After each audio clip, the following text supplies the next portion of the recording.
हमने अपने पिछले लेक्चर में कवर किया था immunization and level of prevention. आज का हमारा टॉपिक है पोलियोमेलाइटिस। पोलियोमेलाइटिस जिसको हम पोलियो भी बोलते हैं। तो पोलियोमेलाइटिस क्या होता है? एक एक्यूट वायरल इन्फेक्शन होता है cause by an RNA virus. ये आरएनए वायरस से कॉज होता है जो कि सिंगल स्टैंडर्ड आरएनए वायरस होता है और एक प्रोटीन के कैप्सूल के अंदर ये सुरक्षित होता है। ठीक है, तो पोलियोमेलाइटिस के नाम के अंदर ही हमारा डेफिनेशन भी है, पोलियो माइलाइटिस। माइल मतलब स्पाइनल कॉर्ड, आइटिस मतलब इन्फ्लामेशन। तो श्योर हो गया कि ये स्पाइनल कॉर्ड का इन्फ्लामेशन है। पोलियो जो होता है हमारा, पोलियो वायरस इंटेरो वायरस होता है जो हमारा इंटेस्टाइन में इन्वाइड करता है और स्पाइनल कॉर्ड को इन्फ्लामेशन करता है। ठीक है, क्या है? It is a viral disease in which destruction of nerve in spinal cord occur. ये एक वायरल डिजीज होता है और स्पाइनल कॉर्ड के नर्व का डिस्ट्रक्शन करता है। WHO के अकॉर्डिंग स्टूडेंट्स पोलियो को इरेडिकेट कर दिया गया है 27 मार्च 2014 को ही। ठीक है, पोलियो का कॉजेटिव एजेंट क्या होता है? पोलियो का कॉजेटिव एजेंट होता है, कॉजेटिव ऑर्गेनिज्म होता है पिकोना वायरस, इंटेरो वायरस और पोलियो वायरस। ठीक है, अब सोचेंगे आप कि हमारा पोलियो किससे कॉज होता है, पिकोना वायरस से, इंटेरो वायरस या पोलियो वायरस से? कंफ्यूज हो सकते हैं। तो क्या होता है स्टूडेंट, ये पिकोना वायरस जो है वो लार्ज फैमिली होती है, इंटेरो वायरस उसका सब यूनिट है और पोलियो वायरस उसका सब यूनिट है। जैसे कि हम समझ लेते हैं पिकोना वायरस हमारे घर का एक बहुत बड़े मेंबर है, जैसे हमारे दादाजी हैं। ठीक है, इंटेरो वायरस उनके बेटे हैं और पोलियो वायरस इनके बेटे हैं। ठीक है, तो पोलियो वायरस इसी का एक सब टाइप है।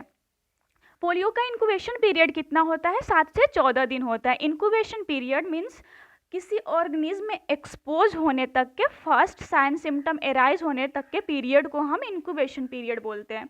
तो ये हमारा कितना होता है? 7 से 14 दिन होता है।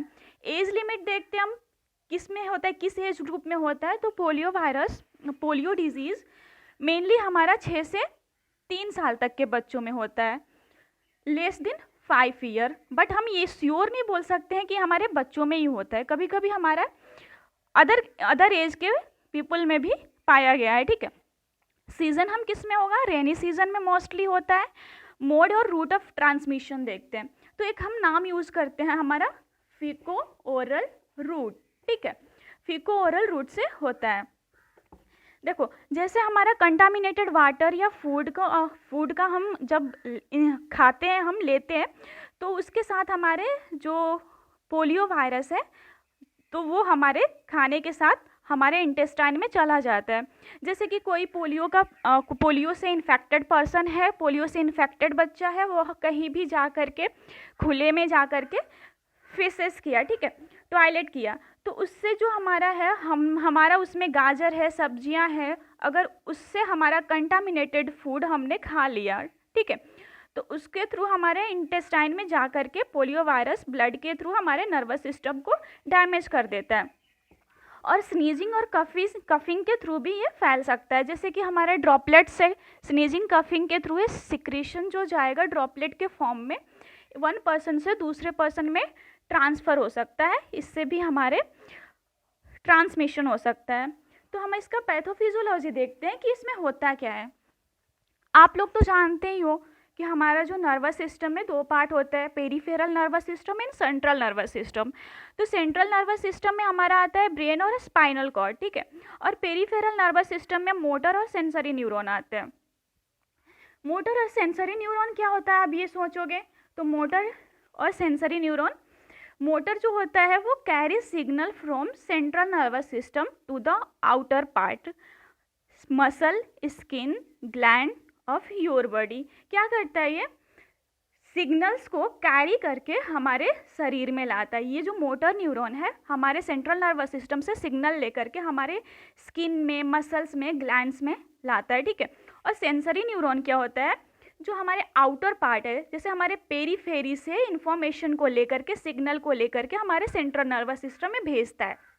जैसे कि ऐसे समझ लो, हमारे हाथ में पिन चुभा, ठीक है, पिन चुभा तो क्या करेगा, यहाँ से हमारा हैंड से इन्फॉर्मेशन लेकर के सेंसरी न्यूरॉन गया सेंट्रल नर्वस सिस्टम के पास, ठीक है। तो सेंट्रल नर्वस सिस्टम में जाने के बाद वहाँ से जो हमारे ब्रेन ने जो हमें ऑर्डर दिया करने को, तो ठीक है, वो ऑर्डर को हमारा मोटर न्यूरॉन लेकर के हमारे मसल, स्किन और ग्लैंड के पास आया, तब जा करके हमें सेंसेशन हुआ कि यहाँ पिन चुभ रहा है, हमें यहाँ से फिंगर हटानी है, ठीक है। तो ये इसका फंक्शन है।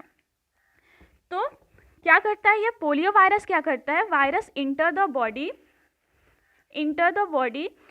And then multiply in throat and intestine. Virus हमारे बॉडी में इंटर करता है और क्या, कहाँ मल्टीप्लाई होता है, थ्रोट और इंटेस्टाइन में मल्टीप्लाई होता है। इंटेस्टाइन में जो लिम्फ नोड्स होते हैं जिसको हम पेयर पैचेस बोलते हैं, ठीक है, लिम्फ नोड्स में यहाँ पे मल्टीप्लाई होता है, देन हमारे ब्लड के कांटेक्ट में, ब्लड में आएगा, ब्लड से जो जाएगा हमारे स्पाइनल कॉर्ड में जाएगा, स्पाइनल कॉर्ड में इन्फेक्ट करता है मोटर न्यूरॉन को। ये याद रखना, किसको इन्फेक्ट करेगा, हमारे मोटर न्यूरॉन को इन्फेक्ट करता है। मोटर न्यूरॉन हमने अभी क्या बताया है, ये carry signal from the central nervous system to the outer parts of your body, ठीक है। ये हमारा काम होता है मोटर न्यूरॉन का। तो जब हमारा मोटर न्यूरॉन इन्फेक्ट हो जाएगा तो क्या होगा कि हमारे जो भी ब्रेन से हमारे जो इन्फॉर्मेशन आ रहे हैं वो हमारे उस पार्ट में सेंसेशन नहीं जा पाएगा, तो वहाँ पे हमारे मसल्स में, हमारे बॉडी में फंक्शन नहीं रह जाएगा उस पार्ट में। क्या होता है, infected nerve area are no longer receive signals from brain and spinal cord which leads to muscle atrophy and muscle shrinks, ठीक है।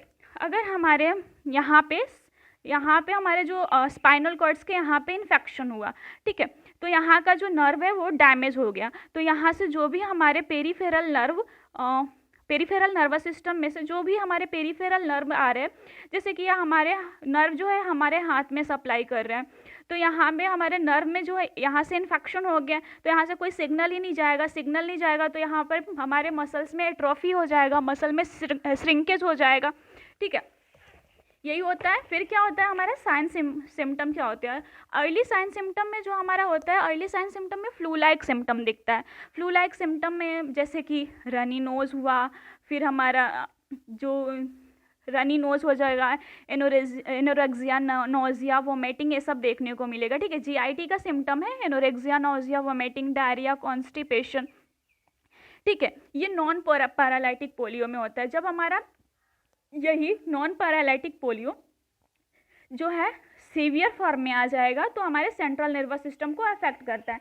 सेंट्रल नर्वस सिस्टम को अफेक्ट करेगा तो जो हमारा मसल और बैक मसल में स्टिफनेस आ जाएगा, ट्रिपॉइड साइन आएगा। ट्रिपॉइड साइन में क्या होता है कि पेशेंट जो है चेयर पे बैठ नहीं पाता है, ठीक है, वो झुक जाता है आगे की साइड में। एसिमेट्रिकल मसल्स पैरालिसिस हो जाएगा, सिमेट्रिकल फ्लैसिड पैरालिसिस, ठीक है।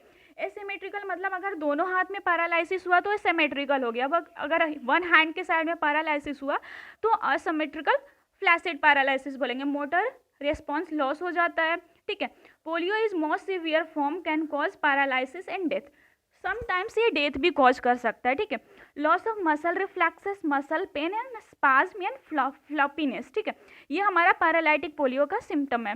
जब मसल का रिफ्लेक्सेस नहीं होगा, जिस पार्ट में हमारे वो इन्फॉर्मेशन नहीं जा पा रहा है, ब्रेन से इन्फॉर्मेशन नहीं वापस आ रहा है, ठीक है, तो उस मसल में रिफ्लेक्सेस भी नहीं रहेगा, मसल पेन होगा, स्पाज्म हो जाएगा जैसे एथन टाइप का, फ्लॉपीनेस हो जाएगा जैसे कि ऐसे पूरे मसल हमारे कोई रिस्पॉन्स नहीं रह जाएगा, कोई टोन नहीं रह जाएगा मसल्स में, ठीक है। फिर देखते हैं हमारा 90 से 95% केस जो होता है हमारा एसिम्प्टोमेटिक होते हैं पोलियो में। 4 से 8% जो केस है वो हमारा सिम्प्टोमेटिक होता है, जैसे कि नॉन पैरालाइटिक होता है। सिम्प्टोमेटिक सिम्टम्स दिखेंगे बट नॉन पैरालाइटिक होगा। 0.5% केसेस में क्या होता है, इंडिविजुअल गेट पोलियो और पैरालाइटिक पोलियो। 0.5 केसेस में हमारा पैरालाइटिक पोलियो का केसेस देखा जाता है। अब पैरालाइटिक पोलियो को हम क्लासीफाई करते हैं। पैरालाइटिक पोलियो को हमने 3 पार्ट में क्लासीफाई किया है, ठीक है, और भी बाकी सारे वेरिएबल होते हैं। तो स्पाइनल पोलियो, बल्बुलर पोलियो और bulbo spinal polio. Spinal polio में क्या होता है कि हमारा आर्म और लेग में पैरालिसिस होता है, ठीक है। स्पाइनल पोलियो में आर्म और लेग में पैरालिसिस हो जाएगा। बल्बर पोलियो में क्या होता है, virus infect neuron of diaphragm, difficulty occur. क्या है? Virus infect neuron of diaphragm, here breathing difficulty occur. Bulbar polio में क्या होता है कि जैसे कि हमारे डायफ्राम है, डायफ्राम पे हमारा थोरेसिक कैविटी रहता है, ठीक है, थोरेसिक कैविटी रहता है, तो डायफ्राम को भी सप्लाई करने के लिए फ्रेनिक नर्व जाती है, फ्रेनिक नर्व जाती है। अगर फ्रेनिक नर्व में हमारा इन्फेक्शन हो गया है, ठीक है, तो फ्रेनिक नर्व में जाएगा तो डायफ्राम में हमारा, डायफ्राम में फ्रेनिक नर्व जो सप्लाई कर रही है वो सप्लाई नहीं कर पाएगी, तो डायफ्राम अच्छे से काम नहीं कर पाएगा, कंट्रैक्शन होना, रिलैक्सेशन होगा ब्रीदिंग के टाइम पे, वो अच्छे से नहीं कर पाएगा, तो ब्रीदिंग का डिफिकल्टी होगा, ठीक है। बल्बो स्पाइनल पोलियो में क्या होता है? कंटेन बोथ सिम्टम, इसमें दोनों सिम्टम देखने को मिलता है, जैसे कि हमारे स्पाइनल पोलियो का सिम्टम और हमारे बल्बर पोलियो का सिम्टम, दोनों सिम्टम बल्बो स्पाइनल पोलियो में देखने को मिलेगा। ये हमारे सीवियर केस होता है, ठीक है। इसका प्रिवेंशन हम कैसे करेंगे? प्रिवेंशन के लिए हमने इम्यूनाइजेशन शेड्यूल्स में, नेशनल इम्यूनाइजेशन शेड्यूल में पढ़ाया है ओपीवी और आईपीवी के बारे में। तो ओपीवी वैक्सीन होता है, एक लाइव वैक्सीन होता है जिसको हम सबाइन बोलते हैं, ठीक है। इसको हमें स्टोर करके रखते हैं -20 डिग्री सेंटीग्रेड पे, ठीक है। इसको बर्थ के टाइम देते हैं, फिर 6 वीक पे देंगे, 10 वीक पे देंगे, 14 वीक पे देंगे, ठीक है। बूस्टर डोज देते हैं हम 16 से 24 मंथ पे देंगे। रूट हमारा रहता है, ओरल रूट देते हैं, ठीक है। अमाउंट 2 ड्रॉप्स लेते हैं, ठीक है, इतना है। फिर हमारा आ जाएगा आईपीवी वैक्सीन।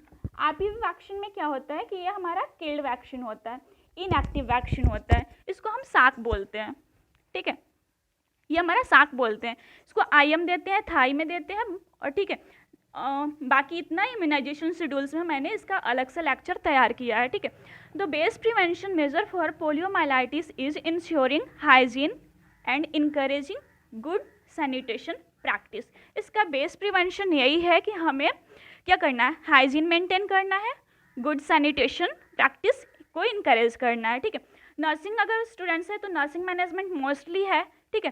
तो नर्सिंग मैनेजमेंट में हम फर्स्ट नर्सिंग डायग्नोसिस देखेंगे। नर्सिंग डायग्नोसिस आप क्या बना सकते हो? Imbalance nutrition, less than body requirement, related to anorexia, nausea, vomiting, ठीक है, यह हमारा रिलेटेड टू इसमें ज़रूर ऐड करना है डायग्नोसिस बनाते time. Imbalance nutrition, less than body requirement क्यों है? एनोरेक्सिया, नोजिया, वोमिटिंग के द्वारा, ठीक है। सेकेंड हम बनाएंगे ineffective airway clearance related to muscle paralysis. Muscle paralysis के कारण ही हमारा इनइफेक्टिव एयरवे क्लियरेंस है, ठीक है। Acute pain related to infection that attacks the nerve, हमारे नर्व के अटैक के कारण एक्यूट पेन हो रहा है, ठीक है, ये हम बना सकते हैं। ट्रीटमेंट में हम क्या क्या ऐड कर सकते हैं कि ट्रीटमेंट में हम सपोर्टिव ट्रीटमेंट दे सकते हैं, जो हमारा डिजीज़ का प्रोग्रेशन है उसको हम कम करने की कोशिश करेंगे। इंटूबेशन पे रख सकते हैं, सीवियर केस में ट्रैकियोस्टोमी करेंगे, ब्लैडर में कैथेटराइजेशन करेंगे, ट्यूब फीडिंग करेंगे अगर रिक्वायर्ड है तो, बेड रेस्ट के लिए बोलेंगे, क्लोज मॉनिटरिंग करेंगे, रिस्पायरेटरी का, कार्डियोवास्कुलर फंक्शनिंग का, ये सब हम क्या करेंगे? मॉनिटरिंग करेंगे। फिर क्या करेंगे? इसमें हम फीवर कंट्रोल के लिए देंगे, हम फीवर कंट्रोल करेंगे, पेन को रिलीफ करने के लिए देंगे, मसल स्पाज्म को कंट्रोल करेंगे, एंटीबायोटिक देंगे, सेकेंडरी इन्फेक्शन के लिए एंटीबायोटिक देंगे हमारा, ठीक है। फ्लूइड थेरेपी देंगे, हम फ्लूइड थेरेपी दे करके कम करने की कोशिश करेंगे। मिनिमल एक्सर्शन और एक्सरसाइज, हम एक्सरसाइज या एक्सर्शंस को बहुत लिमिटेड करने के लिए बोलेंगे, ठीक है। हॉट पैक और हीटिंग पैड अप्लाई कर सकते हैं अगर हमारा मसल में पेन है तो, ठीक है। इतना ही है, थैंक यू।